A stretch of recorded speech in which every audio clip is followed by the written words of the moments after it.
उन हालात में भी लोगों ने मुझे बहुत बड़ा आशीर्वाद दिया था जब सरकार ने 100 करोड़ रुपया खर्च किया, सारी सरकारी मशीनरी लगा दी।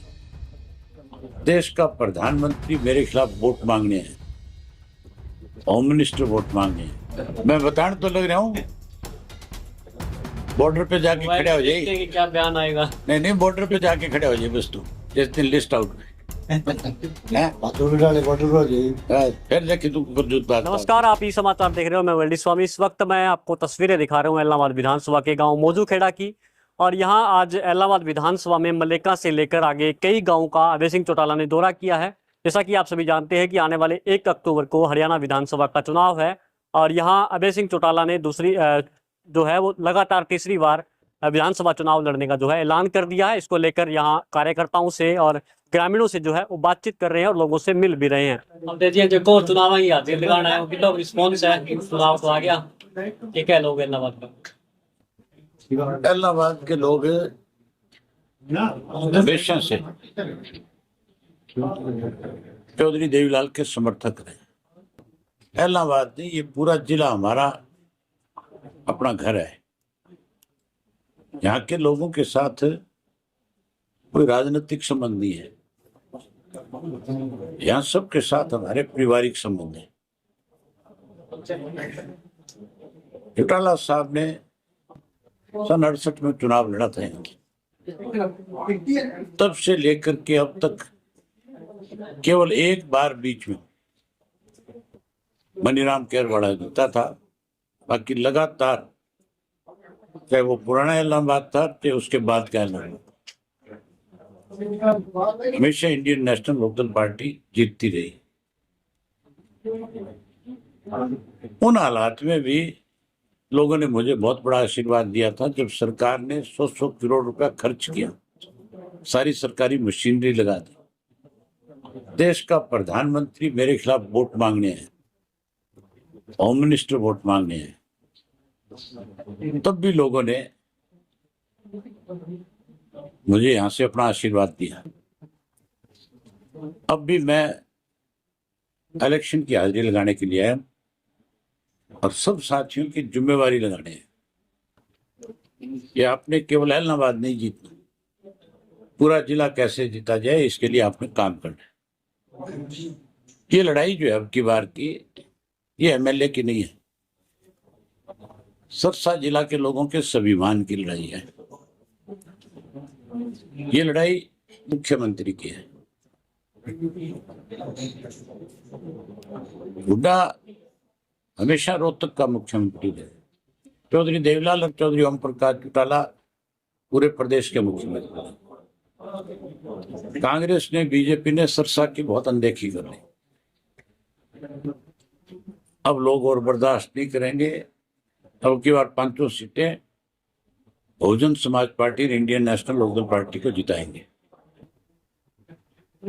यहाँ ये 5 सीट जिताएंगे, वही प्रदेश के अंदर जो हालात हैं, भाजपा सत्ता से बाहर हो रही है। कांग्रेस में टिकटों का बंटवारा जब होगा बहुत बड़ा, आप देखना आपस में जूट बजेगा, इन बहुत बड़ी भगदड़ मचेगी। एक हल्के से 20-20, 30-30 कैंडिडेट है इनके। 19 वापसी में अगर 20 है तो 19 वापसी में कांग्रेस को गाली देते हुए आएंगे, खास करके हुड्डा को, उसके बेटे को। इसलिए देंगे गाली वो कि इन लोगों ने अपने स्वार्थ के लिए उनका पैसा खर्च करना है, उनको झूठे आश्वासन दिए कि हम आपको चुनाव लड़ाएंगे, टिकट देंगे। अब भी बाज नहीं आ रहे। कल तक ये कह रहे थे हमारे कुछ साथियों को, तुम आ जाओ, हमें आपको टिकट दे देंगे। एक तरफ तो टिकट दे करके बरगलाने की बात कर रहे हैं, दूसरी तरफ बावरिया का बयान आता है कि जो 1 साल से हमारी पार्टी में है उसको तो कुछ जगह ना संगठन में ना टिकट का। तो कितना बड़ा धोखा कर रहे हैं लोगों के साथ। कोई आदमी इतना बेवकूफ नहीं आज जो आगे इनके साथ खड़ा होकर के इनकी को मदद कर दे। आज लोगों को प्रदेश में विश्वास है तो केवल हमारे गठजोड़ पे है।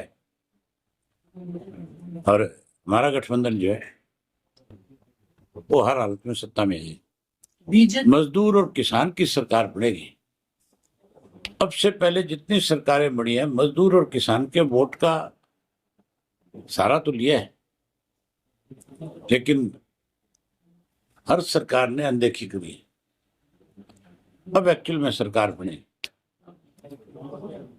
अगर मजदूर जो है कारखाना बना सकता है, मजदूर रेलवे लाइन बिछा सकता है, मजदूर हवाई अड्डा बना सकता है, मजदूर अगर मल्टी स्टोरी बिल्डिंगें खड़ी कर सकता है, मजदूर देश का निर्माण कर सकता है, नहरें बना सकता है, किसान अगर देश को आत्मनिर्भर बना सकता है अनाज के मामले में, अनाज के साथ साथ खाद्यान्न के मामले में, तो क्या राज नहीं कर सकता?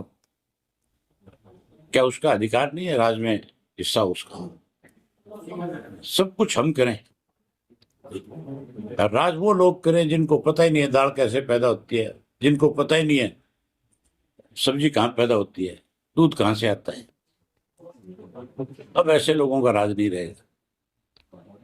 अब तो मेहनत कश लोगों का राज रहेगा, कोई नहीं रोके। सारा मेहनत कश इकट्ठा होगा और सत्ता पे काबिज। बीजेपी भी एंटी इनकम्बेंसी से बचने के लिए हरियाणा में बड़े पैमाने पर अपने एमएलए और मंत्रियों की टिकट काटने की बात चल रही है। चेहरे बदलने से कुछ नहीं होता। जो 10 साल में इन्होंने लोगों के साथ किया, लोग उसको नहीं भूल सकते। मैंने सुना है कईयों के हल्के बदल रहे हैं, कईयों की टिकट काट रहे हैं। ये सब चीजें फजूल की है। ईडी का इस्तेमाल हुआ है हुड्डा की संपत्ति देश के लिए हैं? ईडी का इस्तेमाल कराया है अभी हुड्डा की संपत्ति देश के लिए। अब ये तो बहुत पहले करनी चाहिए थी, इतना वक्त क्यों लगाया?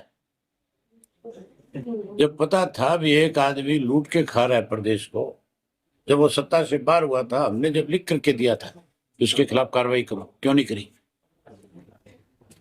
ये कार्रवाई तो बहुत पहले होनी चाहिए। हुड्डा तो बहुत पहले जेल की सलाखों के पीछे जाना चाहिए था। इस देरी के लिए अगर कोई दोषी है तो बीजेपी है। बीजेपी हरियाणा बीजेपी कहती है कि कुमारी शैलजा को सीएम घोषित करे कांग्रेस में, और कल मुख्यमंत्री कह रहे थे कि जाट देश बदलो। तो इस तरह की जो जातीय राजनीति कुछ ही कर लो, दोनों का दाव नहीं लगेगा, दोनों बाहर हो जाए। कांग्रेसियों के गलतफहमी होगी, लोकसभा में बिना मांगे वोट मिल गए थे। ये सोचते हैं लोग तो जहां लोकसभा में दिया विधानसभा में दे देंगे, बढ़ने नहीं देंगे इनको। लोकसभा अलग बात थी, तब राष्ट्रीय मुद्दा था, तब तो मोदी वर्षित चुनाव था, इंडिया गठबंधन एनडीए और इंडिया का चुनाव था। अब चुनाव जो हरियाणा का है वो किसान और मजदूर का है। अब वोट उसको मिलेगा जिसपे लोगों को विश्वास हो। साहब आपकी भी 2 जगह से चुनाव लड़ने की बात चल रही है, दूसरी सीट कौन सी हो सकती है? पार्टी फैसला करेगी तो 2 से लड़ूंगा, ये पार्टी का फैसला है। बाकी बचे हुए उम्मीदवारों की घोषणा कब तक की जाएगी? किसी और की चर्चा है?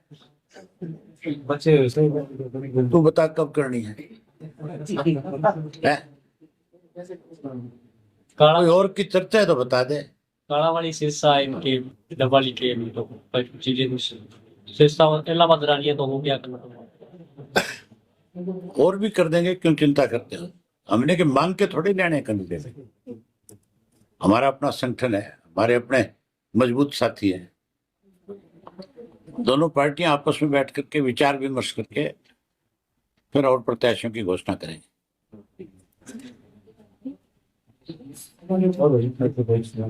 कांग्रेस की भी लिस्टों का इंतजार कर रहे हैं, लेकिन खबरें वहां तो सिर्फ फूट की आ रही है। मैं बताने तो लग रहा हूँ, बॉर्डर पे जाके खड़े हो जाइए। देखते हैं कि क्या बयान आएगा। नहीं, बॉर्डर पे जाके खड़े हो जाइए बस, तू जिस दिन लिस्ट आउट है बॉर्डर पर हो जाए। फिर देखिए तू जूत बांटता है।